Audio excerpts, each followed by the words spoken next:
बिस्मिल्लाहिर्रहमानिर्रहीम। अस्सलाम वालेकुम नाज़रीन, आप यूट्यूब चैनल देख रहे हैं, मैं इमरान खान हूँ। ये वीलॉग ज़रा गौर से सुनिएगा क्योंकि इसमें मैं आपको बताऊंगा कि पाकिस्तान अपने आप को खुदा न खास्ता इस लड़ाई में फंसा सकता है।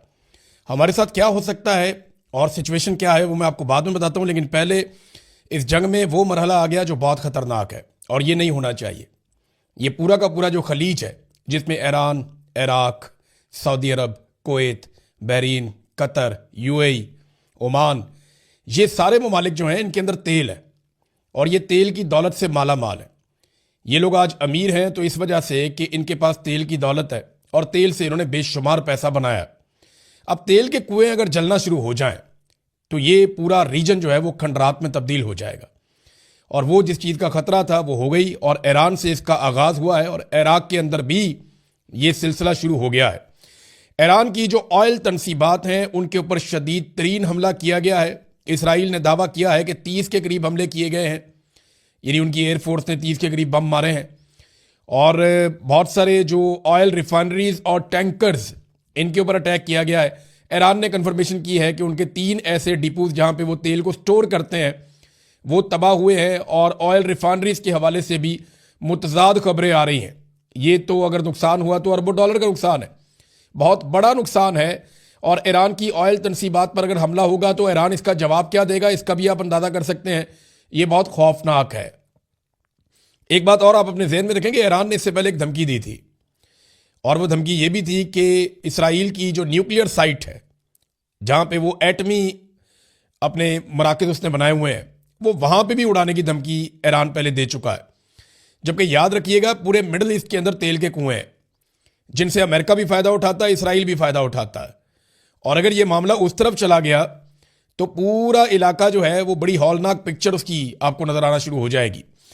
अब एक अमेरिकन तज्जियाकार हैं और ये साबिक फौजी भी है, ये डैनियल डेविस, ये डीप डाइव को इस वक्त लीड करते हैं। इन्होंने एक स्टेटमेंट दिया है। ये स्टेटमेंट कह रहा है कि इत्तलात के मुताबिक अब अमेरिका और इसराइल की जंग ईरान के तेल के बुनियादी ढांचे तक फैल रही है।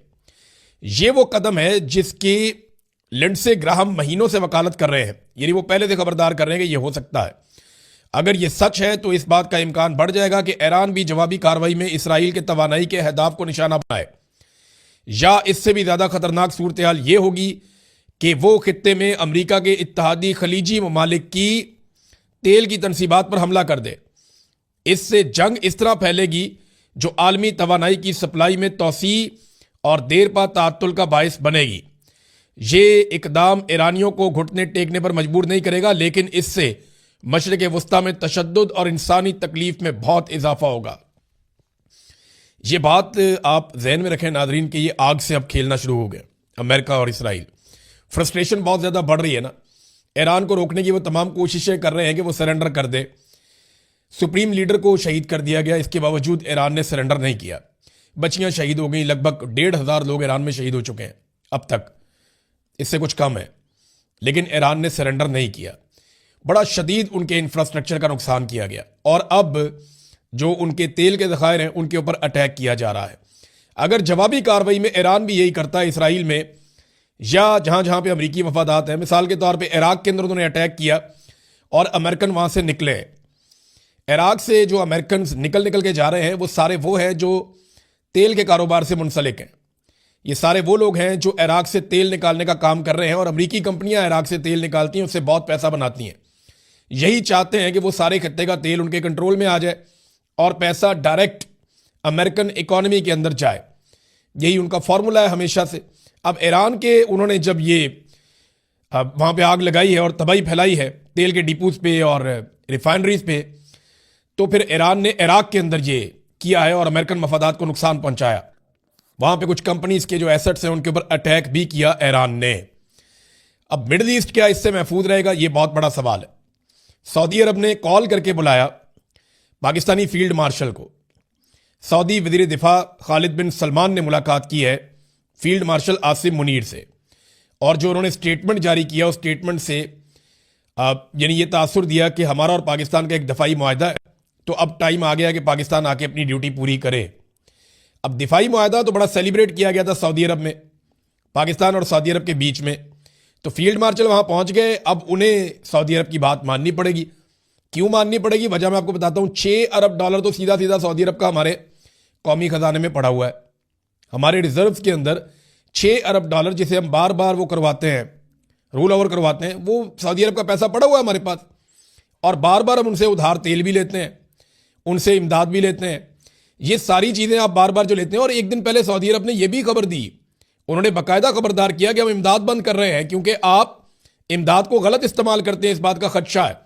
तो आप पहले इस्लाहात करें। उसके बाद आर्मी चीफ को जाना पड़ा। पाकिस्तान इससे बाहर रहना चाहता था लेकिन आर्मी चीफ को बुलाया गया क्योंकि इन्होंने अपनी मर्जी से, फील्ड मार्शल साहब ने सऊदी अरब के साथ एक दिफाई मुआहदा किया था। उस वक्त जो लोग बात कर रहे थे उन्हें गद्दार कहा जा रहा था। देखें, जब खादमैन हरमैन शरीफैन का एक बड़ा मुकाम है सऊदी अरब के हुक्मरानों के पास और उसका सारे एहतराम करते हैं। हिजाज मुकद्दस यानी मक्का और मदीना, इसकी हिफाजत के लिए दुनिया के सारे ममालिक और सारे मुसलमान इकट्ठे होंगे, चाहे वो ईरानी हो, इराकी हो, शामी हो, मिस्री हो या मिडल ईस्ट के रहने वाले हो, सारे इकट्ठे हो जाएंगे। वो मसला नहीं है। मसला ये है कि जब पाकिस्तान ने सऊदी अरब के साथ एक दिफाई मुआहदा किया आसिम मुनीर साहब की ख्वाहिश पे, तो क्या इसको पार्लियामान में डिस्कस किया गया? क्या इसके ऊपर बहस मुबाहिसा हुआ? क्या यह देखा गया कि किन दुश्मनों से सऊदी अरब को महफूज रखना है? यानी अगर इसराइल से आपने सऊदी अरब को बचाना है या किसी और मुल्क से जो जारहियत करने के लिए आए तो वो तो बड़ी अच्छी बात है। लेकिन अगर दो बरादर इस्लामी मुल्क किसी वजह से आपस में लड़ पड़े, यानी सऊदी अरब में अमरीकी अड्डे हैं और वहां से ईरान के ऊपर अटैक होता है, ईरान वापस उन अड्डों पर अटैक करता है। अब अगर दो मुल्कों के अंदर इस किस्म की सिचुएशन बन के लड़ाई हो जाए तो पाकिस्तान क्या करेगा? ये तो बहस ही नहीं हुई, इस पे तो बात ही नहीं हुई। और पार्लियामेंट से बाला बाला ये एक दिफाई मुआहदा कर लिया तो अब जाकर इनको सपोर्ट देनी पड़ेगी। तो क्या पाकिस्तान इस लड़ाई में अमली तौर पे उतर जाएगा? पाकिस्तान के पास रास्ता कोई नहीं। अगर सऊदी अरब कहेगा उतरो तो फिर उतरना पड़ेगा, क्योंकि बड़े एहसानात हैं सऊदी अरब के पाकिस्तान के ऊपर और वो हमेशा से हम पे एहसानात करते चले आए। पाकिस्तानी सबसे ज्यादा जिस मुल्क में काम करते हैं वो सऊदी अरब है। बहुत बड़ी तादाद में लेबर क्लास सऊदी अरब में काम करती है, वहां से ज़र मुबादला पाकिस्तान में भेजते हैं, रियाल आते हैं पाकिस्तान में। और पाकिस्तान के हुक्मरान जो है वो जो डोनाल्ड ट्रंप के साथ अभी रिलेशन बनाए, वो लिंक भी सऊदी अरब से जाकर मिलता है।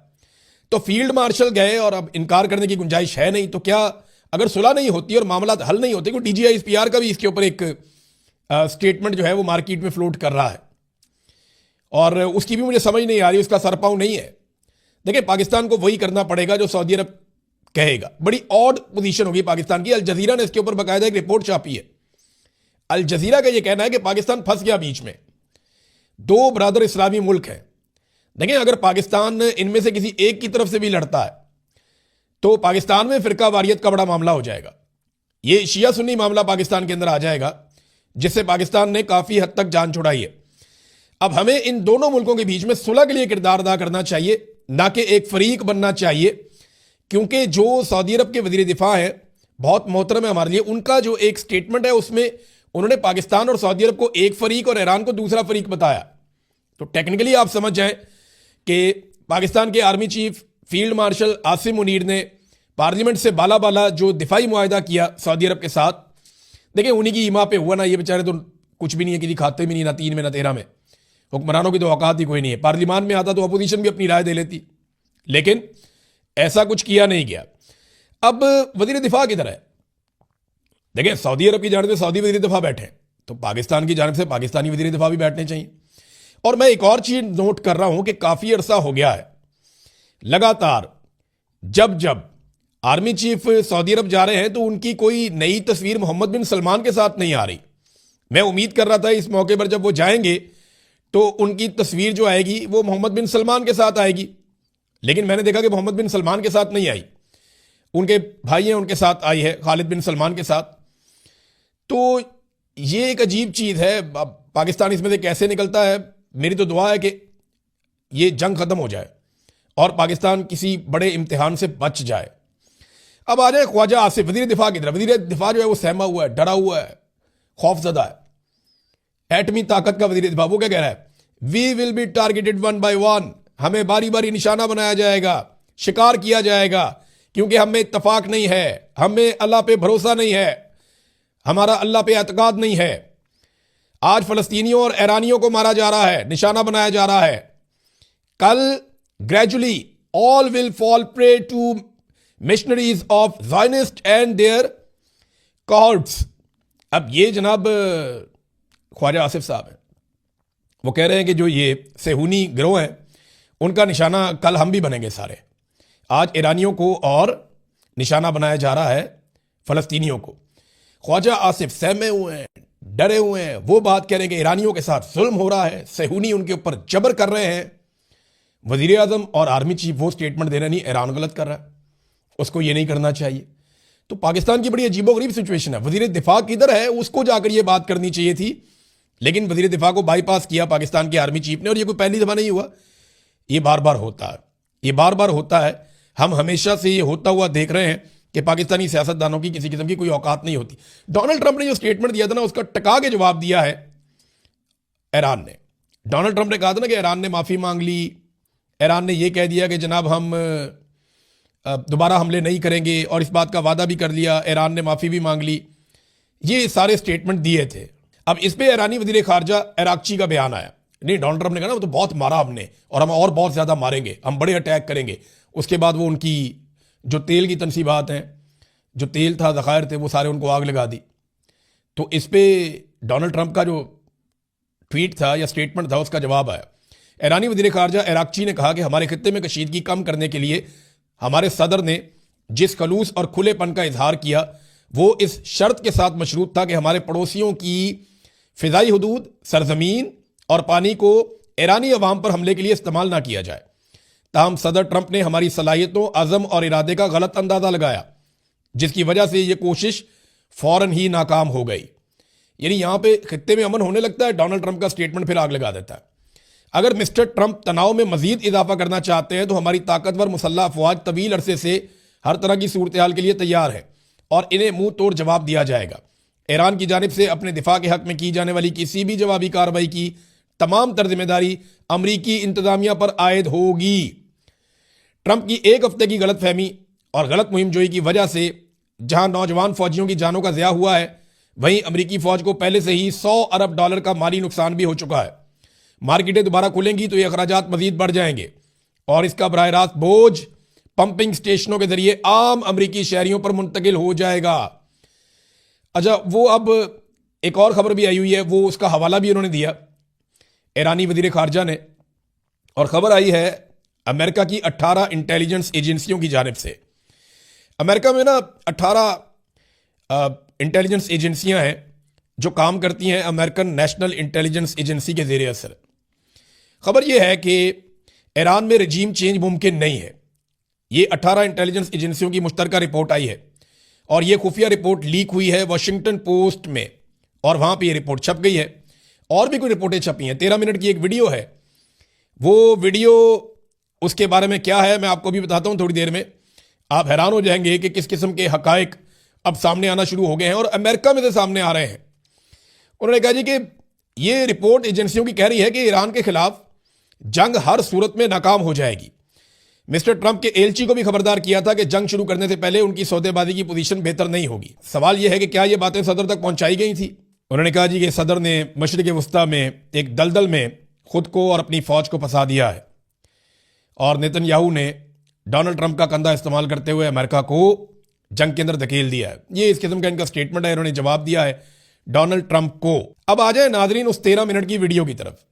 ये अमरीकी वजारत खारजा के दफ्तर के साबिक सरबराह हैं और इनकी जानिब से एक स्टेटमेंट सामने आया है और जो तफसीलात इन्होंने बताई हैं वो बहुत हैरान कुन है।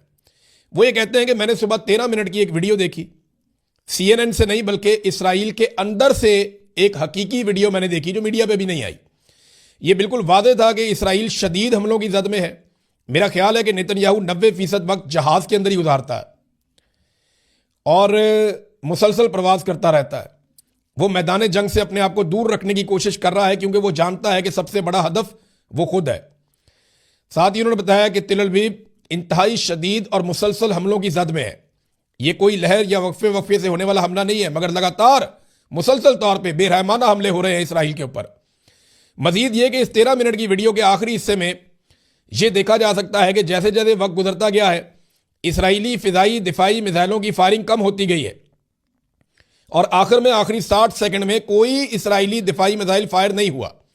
ईरानी मिसाइल सीधे दाखिल होकर अपने अहदाफ को निशाना बना रहे थे जो वीडियो के अंदर उसने देखा। देखिए ये बात एक हकीकत है, पहले आप नेतन्याहू का दावा सुन लें, फिर ये हकीकत मैं आपके सामने रखता हूं। नेतन्याहू ने कहा कि हमने ईरान के सरकारी मराकज, जौहरी तनसीबात, कमांड सेंटर्स और फौजी अड्डों को तबाह कर दिया।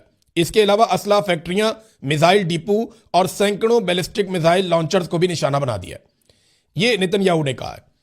लेकिन हकीकत क्या है?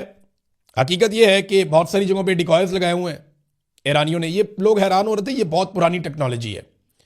ये हवा भर के खड़ा कर देते हैं हेलीकॉप्टर को, जहाज़ को, टैंक को, और मुख्तलिफ जगहों पे फैला देते हैं। तो दुश्मन ये समझता है कि जनाब ये तो नीचे वो इनका असलहा है, इनके जहाज़ हैं, इनके टैंक्स हैं, इनके हेलीकॉप्टर हैं, इनको तबाह करो। वो ऊपर से महंगे महंगे मिसाइल मारते रहते हैं और फ़र्क ही कोई नहीं पड़ता। वो $1000 का भी नहीं होता, $1000 का भी नहीं होता। ये चाइना बेशुमार बनाता। चाइना की एक छोटी सी फैक्ट्री रोजाना 1000 बना सकती है। बस इसके अंदर आपने हवा भरनी है एक मशीन के जरिए से, और 2 मिनट के अंदर आपका बेहतरीन तैयारा ज़मीन पे खड़ा होता है। और किसी भी सैटेलाइट में, किसी भी जहाज़ पर से देखने में, किसी भी सिस्टम से आप देखें तो आपको ऐसा ही लगता है कि जैसे वो नीचे जहाज़ है या हेलीकॉप्टर है या टैंक्स खड़े हैं या दिफाई निज़ाम है या जो भी है।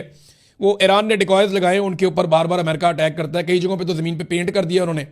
अमेरिका वहाँ पे अटैक करता है, पता चलता है कि वो तो जाली था, और बहुत महंगे मिसाइल वहाँ पे बरसा के वो निकल जाते हैं। नाज़रीन, ईरानी सिक्योरिटी कौंसिल के सरबराह अली लारंजानी ने एक दावा किया है कि उनके पास ये रिपोर्ट्स हैं कि अमरीकी फ़ौजी कैद किए गए, यानी उन्हें गिरफ्तार भी किया गया है। कुछ उन्होंने खुद दावा किया, कुछ उन्होंने कहा जी मेरे पास ये रिपोर्ट्स हैं। तादाद उन्होंने नहीं बताई, लेकिन उन्होंने कहा कि अमरीकी फ़ौजी गिरफ्तार किए गए हैं। अगर ऐसा है तो आपको आने वाले दिनों में इसकी वीडियो नज़र आ जाएगी। लेकिन एक चीज़ मैं आपको कंफर्म करूं कि जहां ईरान ने यह कहा था कि हम अरब ममालिक के ऊपर अटैक नहीं करना चाहते, हम मादरत चाहते हैं क्योंकि हमें अटैक करना पड़ता है उस वक्त जब उनकी सरजमीन से हम पे अटैक होता है, तो गुज़िश्ता रात को दोबारा ईरान ने अटैक किया है। अब रात को लेट नाइट ये इंफॉर्मेशन आई कि ईरान ने बहरीन, कुवैत, सऊदी अरब और इराक में मौजूद अमरीकी फ़ौजी अड्डों पर हमले किए। ये हमले उन बेसिस के खिलाफ किए गए जो गुज़िश्ता शाम ईरान के खिलाफ इस्तेमाल हुए थे। जो अड्डे ईरान के खिलाफ इस्तेमाल हुए उनके ऊपर उन्होंने वापस अटैक कर दिया। अब देखें ना, इन अरब ममालिक की सूरत हाल ये है कि ये अमेरिका को मना कर नहीं सकते, इसराइल को रोक नहीं पा रहे। वो यहाँ से अड्डे इस्तेमाल करते हुए ईरान पे अटैक कर रहे हैं, उधर से ईरान वापस अटैक करता है तो ये माइंड करते हैं कि जी हमारी सरजमीन पे अटैक क्यों हो रहा है। ये बड़ी अजीबोगरीब सिचुएशन है। अब इसमें पूरा रीजन जल के खाक हो सकता है अगर होश के नाखून इन लोगों ने ना लिए। अमेरिका तो वापस चला जाएगा अपने फौजी लेके, अपने बहरी जहाज लेके। खंडर तो ये इलाका बन जाएगा, नुकसान तो इस इलाके का हो जाएगा। आज यूएई से बेशुमार बिजनेसमैन वो निकलना चाहते हैं, लोग अपना पैसा निकाल के भाग रहे हैं। एक एक फ्लाइट का लोग 2-2, ढाई लाख डॉलर भी दे रहे हैं कि हमें यहां से किसी तरह निकाल दो। लोग निकलना चाहते हैं फौरी तौर पे। नाजरीन, डोनाल्ड ट्रंप ने चढ़ाई कर दी बरतानिया के ऊपर। हैरत अंगेज लग रहा है ना आपको? इनके बड़े जबरदस्त ताल्लुकात होते थे, बरतानिया सबसे मजबूत इत्तेहादी था। ट्रंप ने कहा the United Kingdom our once great ally may be the greatest of them all, यानी हमारा सबसे बेहतरीन और अजीम साथी था बरतानिया। उसने कहा जी फाइनली उसने बहुत संजीदगी से सोचने के बाद 2 एयरक्राफ्ट कैरियर जो है मिडिल ईस्ट में भेजे हैं। That's okay prime minister Starmer, ठीक है वजीर आजम Starmer, we don't need them any longer, हमें उनकी जरूरत नहीं है। ये डोनाल्ड ट्रंप ने जवाब दिया लंदन को, बरतानिया को। यानी बरतानिया ने यहां से हथियार भेजे और अब डोनाल्ड ट्रंप ने कहा हमें उसकी जरूरत नहीं है, लेकिन हम इसे याद रखेंगे। We don't need people that join war after we have already won. हमें आप लोगों की जरूरत नहीं है उस वक्त जब हम ऑलरेडी जंग जीत चुके हैं, ये डोनाल्ड ट्रंप ने कहा। देखिए बाकी ममालिक, चाहे यूरोप है चाहे बरतानिया है, ये और भी बहुत सारे मुल्क हैं, वो इस लड़ाई में क्यों नहीं उतर रहे? वो सारे ये जानते हैं कि इंसानों ने जितने खतरनाक हथियार बना लिए दूसरी जंगी अजीम के बाद, और जिस तरह रशिया और चाइना साथ खड़े हैं ईरान के, ऐसी सूरत हाल में अगर वो इस जंग का हिस्सा बनेंगे तो उनके मुल्क के ऊपर भी इसका रद्देअमल आएगा। और वो एक ऐसी जंग शुरू नहीं करना चाहते जिससे पूरी की पूरी इंसानियत तबाह हो जाए। डोनाल्ड ट्रंप का मसला और है, उनका पूरा का पूरा करियर और हर चीज दांव पे लगी हुई है। डोनाल्ड ट्रंप या तो ऐवान सदर में रहेंगे या जेल में जाएंगे, ऐसा दिखाई दे रहा है। उनका मुआखजा तो पक्का है, वो अपने मुंह से कह चुके हैं मेरा मुआखजा होगा। और mid term election Donald Trump के जीतने के इम्कान है ही नहीं, बहुत बुरे हालात हैं। वो न्यूयॉर्क का मेयर नहीं जीत सके, ममदानी वहां पे इलेक्शन जीत गए। तो डोनाल्ड ट्रंप की फ्रस्ट्रेशन तो समझ आ रही है, नेतन्याहू भी मुजरिम है, उनके ऊपर इसराइल के अंदर भी मामला आते हैं। वो चाहते हैं उनको सदारती माफी मिल जाए, उसके लिए वो सिफारिशें भी करते रहते हैं। तो इनके हालात बड़े पतले हैं। इनकी लड़ाई तो समझ आ रही है, लेकिन यूरोप और बरतानिया अपने आप को इस हलाकत में डालना नहीं चाहता, क्योंकि वो ये जानते हैं कि जितने खौफनाक हथियार इस वक्त दुनिया में मौजूद हैं वो पूरी दुनिया को आग लगा देंगे। अब नाज़रीन, एक आखिरी खबर मैं आपको देता हूं, और ये भी पाकिस्तानी हुक्मरानों की ढिठाई और बेशर्मी है। पाकिस्तान का जो वजीर आजम है और जो उनकी टीम है, वो ये कह रहे हैं कि क्योंकि आलमी सतह पे सारे मुल्कों में पेट्रोल की कीमतों में इजाफा हो रहा है, इसलिए हमने भी पेट्रोल की कीमतों में इजाफा कर दिया है। अब मैं आपके सामने हकायक रखता हूं मुल्कों के साथ साथ कि जंग से पहले और जंग के बाद किस किस मुल्क में पेट्रोल की कीमत कितनी बढ़ी है। पाकिस्तान में 266 से 321 तक पहुंची है, यानी ये जंग से पहले और जंग के बाद एक हफ्ते का डाटा है। इंडिया में 1 रुपया भी कीमत नहीं बढ़ी। बांग्लादेश में 5 रुपए कीमत बढ़ी है, यानी 125 का था 130 का हो गया। अफगानिस्तान में कीमत नहीं बढ़ी, उतने का ही है। नेपाल में 4 रुपए कीमत बढ़ी है, 186 का था 190 का हो गया। श्रीलंका में 365 का था, ये श्रीलंकन पैसे हैं, 370 का हो गया, यानी 5 रुपए वहां पे बढ़े हैं। तुर्की में 41 लीरा का था, 43 लीरा का हो गया, यानी 2 रुपए उनके बढ़े हैं। और ईरान के अंदर जो है वो बहुत ही थोड़ी सी कीमत बढ़ी है। सऊदी अरब में बहुत माइनर थोड़ी सी, यानी डॉलर्स के अंदर अगर आप लें तो सऊदी अरब में 0.62 डॉलर के ऊपर मिलता था, 0.66 डॉलर पे मिल रहा है। यूएई में भी बहुत ही कम कीमत बढ़ी है इसी तरह से। चाइना के अंदर ना होने के बराबर बढ़ी है। यूके के अंदर 1.78 अमेरिकी डॉलर, अब ये पहुंची है 1.85 अमेरिकी डॉलर, बहुत ही माइनर सी। जर्मनी के अंदर 1.82 से 1.89, बहुत ही मामूली सी, यानी पाकिस्तानी रुपयों में चंद रुपए बनते हैं, चंद रुपए बनते हैं पाकिस्तानी रुपयों में अगर आप इसका अंदाजा लगाएं तो। जबकि अमेरिका के अंदर 0.85 डॉलर, यानी $1 से कम में पहले मिलता था, अभी भी $1 से कम में मिलता है, 0.90। यानी इन सब ने जो कीमत बढ़ाई 5 से 10 रुपए पाकिस्तानी बनते हैं, 5 से 10-12 रुपए पाकिस्तानी बनते हैं। इन सब ने जो कीमत बढ़ाई है अपने अपने मुल्कों में, और हमने कितनी बढ़ाई? 55 रुपए। बाकी दुनिया की निस्बत 5 गुना ज्यादा पैसा हमने वसूल किया पाकिस्तानियों से। ये फैक्ट, ये फिगर तो मैं आपके सामने रख रहा हूं, जंग से पहले और जंग के बाद। ये कौम को बेवकूफ बना रहे हैं, जैसे इन्होंने 8 फरवरी 2024 को आसिम मुनीर साहब के साथ मिलकर कौम को बेवकूफ बनाया और पूरे के पूरे मैंडेट पे डाका डाल दिया, बिल्कुल वैसे ही ये फिर कौम को बेवकूफ बना रहे हैं। लेकिन कौम की आंखें खुल गई हैं, हाथ नहीं खुले अभी। जिस दिन लोग बाहर आएंगे ना, उस दिन पता चलेगा। अब तक के लिए इतनी, अपना ख्याल रखिएगा, अपने इस चैनल का भी